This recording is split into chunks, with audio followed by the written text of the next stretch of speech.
Welcome back to another episode of The Ether, where we disrupt your thinking, challenge the status quo, and illuminate the path to easier business success. I'm your host, Brandon Gano, joined by my co-host, Sean Delaney, the creator, founder, and mastermind behind What If, where we exist to demonstrate the acceleration, ease, and joy that comes from running a truly harmonious business. Let's dive in to another episode and grow your business. Yo, Sean, we are going to grow some businesses. Yes, get out of the smoke. Take away the ether. Get out of here. With joy. With joy. With joy, ease. Stuck out at me today. Mm-hmm. Been joyful lately. Okay. Enough garbage for us. Hey, we got an exciting day today, first of all. So we're going to keep this episode nice and short. For those of you not watching live, watching the recording, thanks. First of all, for those of you watching live, we love you. If you have questions, we're here. Put them in the comments and we will get them potentially answered on this show. But we have an interesting day. We always go live recording this episode right before our private inner circle business accelerator.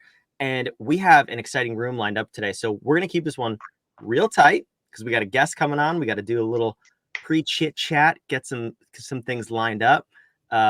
Let me just say, if you're not in that room, you should be in that room because she's going to blow your minds around marketing today. But we're not here to talk about that on this episode. We're here to talk about the rise of AI and the fall of your business. So basically, sounds cool. Is AI just going to put us all out of business? Is that what we're talking about? I mean, I've seen people running through the streets screaming that that's exactly what's happening.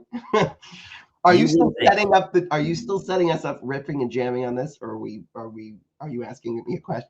Why don't you just ask me the question you want to ask me? What are we doing right now? I was about to start running and ripping and jamming. Yes, it's the rise and fall. So this is the conversation, right? And AI is not new at this point. It's been here. It's been at least ChatGPT, like the new age AI, if you will, has been on the scene for a year and a half, over a year for sure at this point. And the big discussion has always been, is this going to put me out of business? Is this going to affect my business? How will this impact me? And then on the flip side of that conversation, which is I'm more concerned about, and I know you are too, is how am I going to use AI to get rich quick and make $1 bajillion and make my life easier in business? They're both wrong. We're going to shoot somewhere in the middle, not to be safe, but to totally disrupt the way you think about it. And that is really the frame for today's conversation, Sean. Anytime something comes out that is so beyond what had been before, like new technologies, if they're advanced enough, it seems like magic, which for anybody who knows me well is not surprised that I think these things are magic. I mean, I have no idea. It lights up. You'll find me with a lighter trying to set it on fire. Well, the light comes out of it. How else does it work? I don't understand. I'm a very simple man, but these things seem like magic. The wheel, pretty damn good. Like we're still using them. When we discovered the wheel, we didn't know that they'd be used in on the bottom of planes so you could land. That's insane. In watches, so we can accurately tell the time, chart the passage of time with wheels. We get a lot out of wheels. Loving wheels over here. Electricity, same thing. Imagine, we know this enough. But now, so AI, is this it? Is this the next one? It certainly seems that way because it seems like a little bit of magic to people, right? If you know anybody in your life that goes, I don't even know what you're talking about, you might be on the magic. If you have one person who's very smart saying to you, this is the one thing I've waited for my entire life. It's going to change everything for the better. While this person is screaming as they run down the street, this is the end of everything. It's the end of my business. It's the end of humanity itself. Lawyers are going away. We have these extremes. We must be dealing in a world with magic. And who wins in those situations? Brandon is right. The person that stops for a second and says, hold on a second. Are we talking about something that has changed the paradigm of as life as we know it? Alien beings have come down and said, so sorry. Turns out you were a science experiment for my kid. And we kind of forgot you were here. Honestly, I mean, we got a lot going on, you can imagine, as interdimensional beings. And well, so we got to clean this up. It's starting to stink. And what? We're just some petri dish for some intergalactic being that lives for 1 million years? Yeah. sorry, but we're not going to throw it out or anything. Like, you guys could just keep doing what you're doing. Just wanted to let you know. Sorry if we left a few things behind, like the pyramids. And then we go batshit crazy because the entire model of the universe, it's not what we're talking about here. We're not. We're talking about a tool. So just like if the world's greatest saw got thrown at us, we wouldn't run down the street and say, carpentry is dead. No. I am still a person who is not skilled at carpentry. So give me the world's greatest saw, and I'm going to use it ham-handedly and not so great. But carpenters will still be needed. We just have a new tool. Is it more like that? I think it's more like that. But there's no reason to not use it if it's something that makes carpentry more accessible to all of us. Carpenters still have their place, but we then need to lean into that and say, new access has been given to me. I can now do something I could not do before, so I should lean into it and enough to see what's the 20% of me knowing this and utilizing it so I get 80% of the lift. I'm not going to turn around and say, I've discovered AI and I see the light. Now my company's an AI company. You've taken your value proposition and reduced it to a tool that everyone's still trying to figure out, and we're not sure if it's magic, the end of the world, or just a widget. So hold on a second. That's ridiculous. We're not going to do that. We're going to say, how do I, with the same customer segmentations and the same value propositions, just use this to grease the skids to either solve problems faster, cheaper, better, or take away some of the customer churn that I have that's reducing my profits, or how do I make the support processes around my value chain better for me so I return more of a profit because I'm reducing expenses? Maybe that. Yeah, I always like to ask complex questions, and I think I just made that up. But by that, I mean Maybe when I've never guessed one before. I've never asked one of these complex I'm going to questions. ask it now, and I like it so much, I'm going to claim that space. Good for you. Yes. Okay. So I am now a complex question asker, to use your example. So here's a version of a And complex here's what I always do.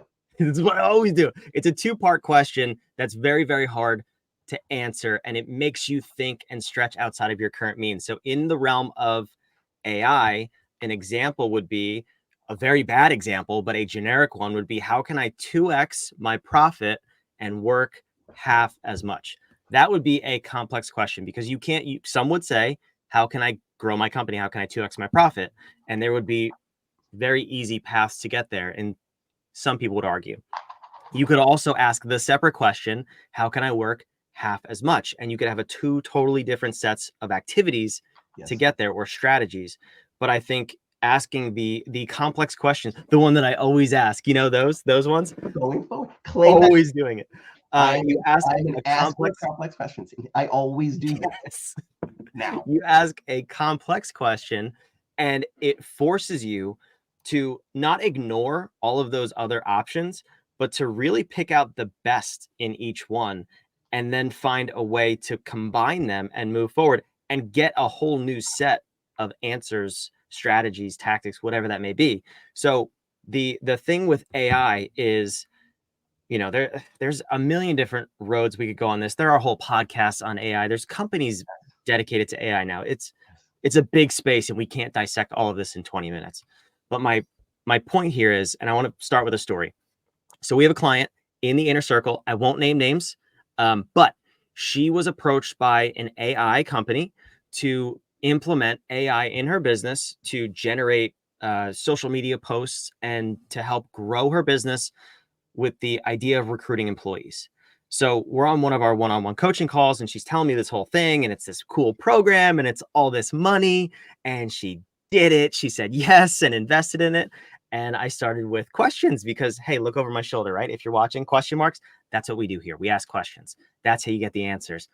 But I started with questions, and I said, okay, what's the end goal? Like, what's the strategy behind implementing AI in this area of your business when you're not currently doing anything with social media? And she was like, I don't really know, but it's to get employees, right? And I said, okay, but like, what's the path to get there? How are you going to use the tool to get there versus how you're doing it now? And there was absolutely no path. And that's where we kind of uncovered through a few more difficult questions that we might be throwing tools at problems that haven't been identified. And that is the space where most people find themselves in with AI, with the internet, with e-commerce, with telephones, all of these things. This is a common pattern, right? It's happened year over year over year. And we find ourselves in the same place. So what I'm really getting at with the title of this episode is, no, you're not going to make $1 million overnight with AI without a strategy and without it being consistent and in line with your business. And no, AI is not going to put your business out of business. It's the middle, but how are we asking the right questions and identifying the right business strategy so that we know precisely which AI tools to use, or at least to look for, to help us? So back to the complex questions, how can I 2x my output and 50% have a 50% reduction in my input in any given task? So I said a lot there, but can we unpack that a little bit? Yeah, and so I love this whole thing about we're throwing problems at it's like I said to somebody, you know that story. I shouldn't go there, but it's like you're the answer to a question no one asked, right? And so you're you're it's really cool and seems magic. And when you get it, you say, wow, this could be a part of everything. So I got to get it. And that's just like people that take like, it's kind of like Notion. Let's give a shout out for Notion. All We right. love your Notion. Talk about it first, get the sponsorship later. Notion is overwhelming to so many people because they go, it could be everything. It could. It even happened to us when I was first, it was that honeymoon phase with Notion. I'm like, oh my God, my mind is going, it's in 100 different directions. You could actually, the product could be in here, could be housed in here, built in here, done in here. It's super meta and meta on top of meta, right? And it's so overwhelming for so many people. And I got nothing out of it for my first 6 months except ideas and the wasting of time that felt like I was being productive because I'm really getting into this. And it could be so many things, as opposed to waiting for what really needed to happen, which happened, which had actual needs then. Now, yes, I knew Notion backwards and forwards because of that first experience, but it's just luck that it ended up, then we got to the place, then we said, now is the place and time, and it has fit in perfectly and been the answer to the specific question we had. But AI poses that same allure, which is it can do so much. It's breathtaking how much it can do. And then it's overwhelming. And then you have somebody like our dear client who was about to say, yeah, let me totally lean in on the most advanced version of this massive thing, knowing that I'm going to punch at it enough time and maybe hit a problem with it. And that's hugely risky, very. But see what we would rather do, and what you did with your first questions was, well, what's the strategy? You went right back to navigation. What's the strategy? Is this in service of our avatar? Are we trying to create better value streams to them? Better bits of that. What are those things? Because if it's not there, right, then you're spending a lot of time, which we already got you to the place where you're allocating your most precious resource of time to a certain number of projects for this quarter. And you're now leaning all in on AI. Which of those projects is that a vehicle for? In service of? Oh, none of them. Stop. But it's going to be the greatest thing. I got to get out of it. For what? That you're not already doing with the projects that you picked. And if this is more important, solving this riddle for some problem we haven't manifested, then stop with those projects and do this project instead. Because you just told me, my God, I can't wait another minute. So then let's stop everything. Even more reason to stop everything to figure this out. Because maybe we're digging in the wrong place with everything we're doing. Because there is that where you could be halfway through a quarter and something happens and you say, I now must do this. And it is okay then to shut down those projects. I've known people, very good, strong project managers, who are still trying to get that dog to jump over that fence. And they're working so hard on the training that they didn't realize that the neighbor took the fence down. And I go to the project manager and say, what are we still doing here with this whole dog over the fence project? We're still on this? I'm so focused on this dog. He's almost there. He just needs about 2 more inches. For what? To get over the fence. Look around. The fence is gone. They put in a gate. Like, what are we doing? Well, I've never failed to deliver on a project. And you didn't fail on this project either. We just didn't need it anymore. The failure would be to run through this thing so you can put a stake in the ground and say, dog can clear 5 feet now. Good for the dog. But now I got to go buy a fence for it to jump over just so it doesn't feel bad. That's a whole separate problem you created. So but you logically went through those steps and said, we're going to clear all the hurdles that we got in order to get you here, which is now executing. And in that execution, someone said AI, and you ran at it because it's shiny and cool and new. And you can look into it. And when you have a problem that it solves for, we'll solve that. But not until, because now you've just got one more thing eating up your time, energy, resources, money. And you're going to be frustrated and say, gosh, I didn't get as much done this quarter as I had hoped. And I had so many hopes too, especially when I kicked off that AI project right in the middle of everything else I was doing to solve for a thing that I didn't know I had. Yeah, and we talked about this a few weeks ago on the project management episode about having project managers, and the example was in MetLife, so really big company, having project managers that just had too much going on. But when you translate that to small businesses, as the business owner, the entrepreneur, that's basically what we're doing. We're saying everything's a project, which is also incorrect. We're not saying that, but we're saying everything's a project. It has to happen now. And that's why so many projects do go unfinished and you don't actually see the results. So for us, like what Sean's saying about is the way we look at project management is in quarterly sprints. So 12 weeks at a time. If you're saying something has to change now, the dog over the fence, fantastic example. Another good real world example would be COVID. You know, if the economy in the world shuts down in the middle of a quarter, there's some things that need to change, and that's okay. But in most scenarios, 99.9% of the time, there's nothing that big happening in a 12-week period to where you need to say, it's AI, it's now or never, and I'm going to die. You can say, I will put this on my calendar for Q2, Q3, whatever, but it's not a right now thing. And you've discussed that as part of the 4 Ds, which we're not going to get into. Go back and listen to that episode. But there's so much panic and hype too around AI that is really causing a lot of people to waste a lot of money, waste tremendous amount of time, and not really get what they're after because this sounds so boring because they don't have a strategy around what they're going for. I sound like a broken record here, Sean. Oh my gosh, why does it always come back to that? Because it always comes back to that. Because it always does. And the companies that realize that, I know people that are doing beautiful things with AI. We both do. But it was because they knew exactly who they were serving, what their value chains were, what the supporting processes were. They saw an exact thing that they're saying, I spend this many hours on this thing. If I just do this one thing, I'm pretty sure I can handle it.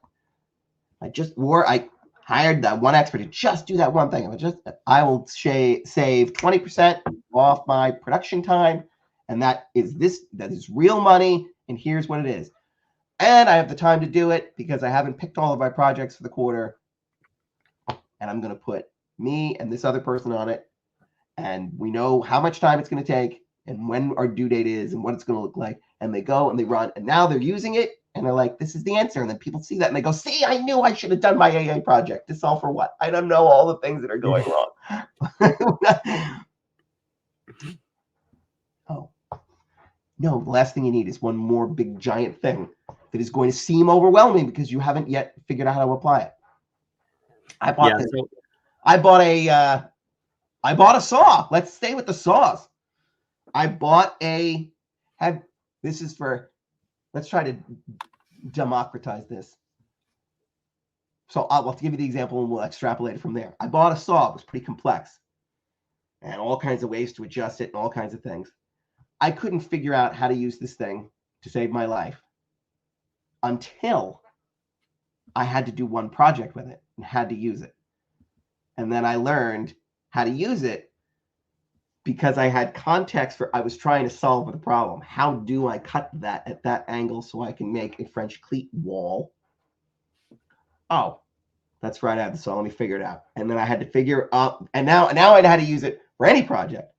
But it made no sense to me as a tool until I was actually using it to solve a very specific problem. And then I try to put together, you cannot conceptualize that IKEA furniture instruction manual. Same thing with my kids with the Legos. I look at these things and go, you've got to be kidding me.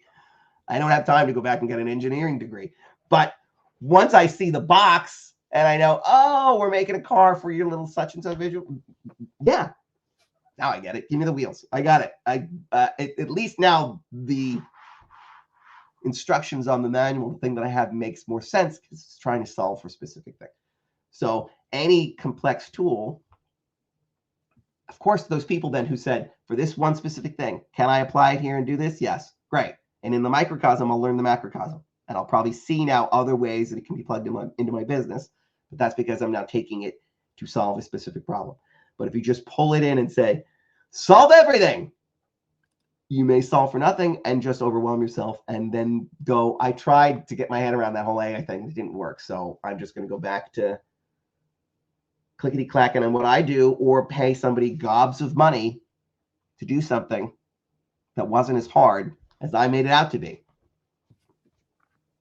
Yeah, that's what most people, that's what happens to most people. And it's unfortunate, but that's where the wasted money and time comes. So to just clarify and put a bow on this episode, we are not anti-AI. As a matter of fact, I use it every day. At this podcast and my other podcast, our other one, Harmonious at Lunch, would truly not be possible without AI. So we love it, but we knew specifically what tools to look for because we identified the problem we were looking to solve. I'll give you, this is the real life example, and then we're going to wrap this thing up and get to the inner circle. First things first, I'm putting it on the screen. Go to @AskWhatIf on YouTube. Subscribe to us. We want to have you back on another episode. Go check out on the Harmonious at Lunch podcast, episode 12 with Vanessa Jenks and episode 30 something with Peter was his name. Both of those are on AI, and they dive specifically into how to leverage it and what to be cautioned against when using AI. And they are both experts in the field. So I encourage you to go watch those episodes if you want to see both the pros and the cons outside of what we're talking about. But for us, I said, okay, I want to produce a daily podcast, which is kind of bonkers in and of itself. And I want to do it interviewing guests every single day. I don't want to hear myself talking for 20 minutes a day every single day. I'm not into that, but I want to have strangers I don't know, and I want to streamline this whole process. So I knew exactly what parts of the process I needed to have streamlined and leverage AI. And as I was able to find tools to do exactly that, from the automations of onboarding people to the editing, chopping up of the show, making promo material, downloading transcripts, and then also using tools like ChatGPT and Bard to make YouTube descriptions and summarize the episode based on what was actually said in the transcript. These are not generic descriptions. They are word for word what was said in the show, and we can leverage AI to do those things. So I said, these are the 4 areas that I need the most help with to 2x, 5x my output really, and decrease my input of time by 3 to 4x, if not more. And here's the best part. I don't have any outside help on any of these podcasts. I'm not bragging about that because they may be terrible. I don't know. You tell me. Put it in the comments. Is this awful? Is this a terrible show? But not getting my help. No, definitely not getting Sean's help. But what we're able to do is in about 35 minutes per episode, I can fully produce a podcast, which I don't know that has ever been possible prior to the release of AI 1 to 2 years ago. So we're not against it. But what we're saying is if for us, ubiquity is a focus, which it is, I'm going to use AI in that area to leverage and reduce my inputs to increase my outputs exponentially. And we did exactly that. So that's really the message. Like any good project, We have a shop.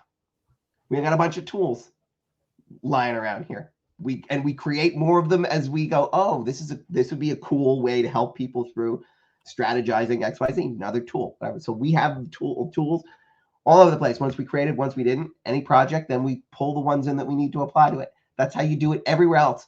That's how you should be thinking about it in your business. Yep. And all of our tools are hanging up in our garage called Notion, which we love. On that note, Sean, we got to run. We got to go to the inner circle. We have no idea what we're going to talk about next week on the show. And that's the beauty of this show. So make sure, go to Ask What If on YouTube, subscribe, same time, same place, wherever you are next week. We'll be live. If you're catching the recording and you're listening to us, make sure you go subscribe, leave a comment, and tell us how bad the show is. That's okay. We're going to get better. Do all that stuff. Do all of it. All right. We'll see you next time. Later.